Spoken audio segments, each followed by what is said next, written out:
Hello everybody, my name is Michael Jones, and today we're going to discuss Chapter 5 from the book Difficult Conversations, How to Discuss What Matters Most. And Chapter 5 is titled Have Your Feelings or They Will Have You.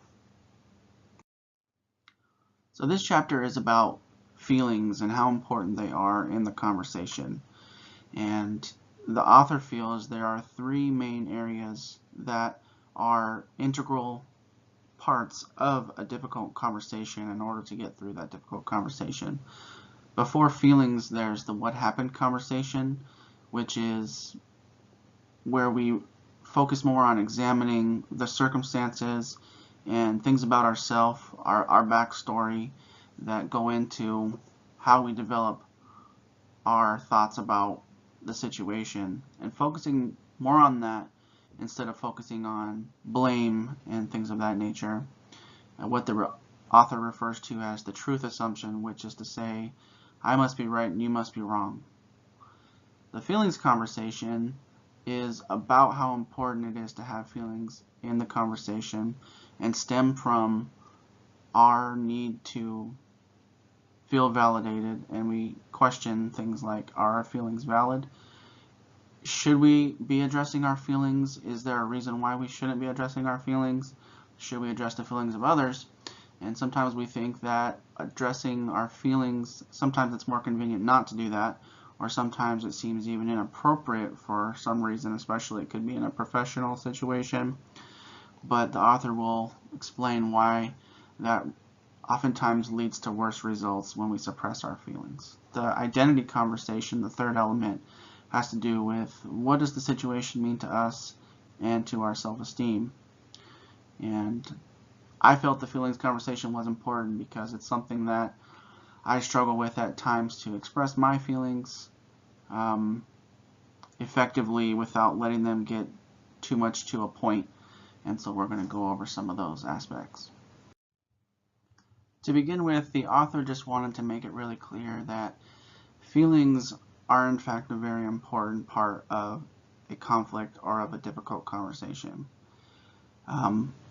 Without discussing feelings, it's going to be difficult to resolve a conflict. The fact that you're experiencing a conflict is a signal that there are strong feelings. And the author stated simply that your attempts to resolve the conflict is not going to go well so long as you cannot discuss what is at the heart of the matter. And at the heart of the matter is really feelings that both sides have. So when we don't express our feelings, they can become unexpressed feelings. And the author refers to this as framing feelings out of the conversation.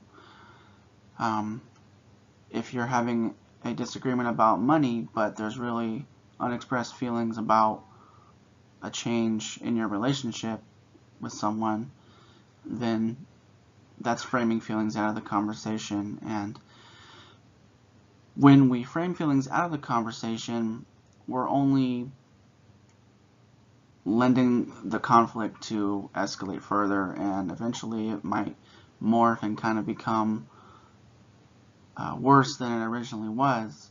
And that's because we're getting farther away from the original heart of the matter, those feelings that we initially weren't expressing. And the other side effect of not expressing our feelings, paradoxically, the author notes, is that it can suppress our ability to listen to the other person. And listening is a very important thing to be able to do. And he believes this is because when we have unexpressed feelings, it keeps our internal thought process and our internal intention on ourselves. Instead of hearing what the other person is saying and internalizing that, all we're thinking about is how angry we are, or how, unheard we are. And so ultimately, this can actually lower our self-esteem. So we can kind of see how unexpressed feelings can take us down a bad road. The author has assured us that expressing our feelings is almost always a positive thing as long as it's done in a purposive way.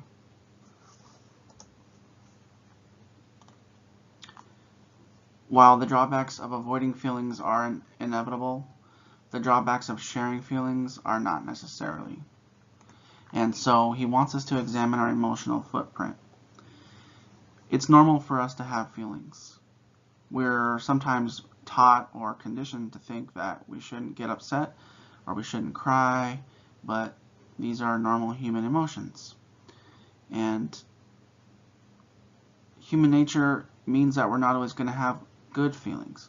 Sometimes good people get angry, and comprehending your emotions is the first step towards working through them and keeping them from becoming something worse or something else. Your feelings are valid, and we like to put other people ahead of us, or we have a lot of reasons why we feel our feelings aren't important, but they are. We tend to label our complex emotions behind simple labels. Just saying that a certain situation makes you just feel frustrated or irritated, but really maybe there's a lot more complexity there that if you took some time to examine it and allow yourself to feel those emotions, you may actually have some good realizations there. We also have a tendency to make attributions, judgments, and accusations rather than just identifying those feelings. It's not easy to identify feelings, so we talk about judgments, and we almost rely on argument sometimes as a way of protecting ourselves, but if we stay away from that and focus on the feelings, we're better off. And when we're reaching for those blames, it's really a clue for us that there's important feelings at hand that we really need to try to identify those. It's a conscious effort really to examine and identify your feelings. Some final tips the author gave here. Feelings are negotiable. We want to identify them, but we don't want to assume that they're gospel. Feelings derive from our thinking, and going back to thinking about our story, we can reveal distortions and missing pieces in our thinking that sometimes lead to certain strong feelings. So it's an examination process that has to do with the situation and the conflict at hand, but also with examining ourselves.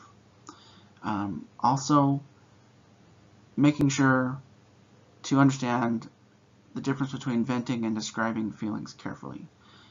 This is something I've had to learn as an adult. And expressing our emotions can be done thoroughly and clearly without us just being overly emotional. And vice versa, if we need to be emotional, we can do that without getting carried away by expressing our feelings in that emotional moment. As paradoxical as that sounds, it's very important. And then finally, when we've expressed our feelings, we must acknowledge each other's feelings in that conversation. The author sees this as a pivotal step, and we know this from our relationships that we express our feelings, but we also have to listen and acknowledge. And this is the great way to resolve hard feelings and begin at least to move towards a problem-solving stance. Thank you.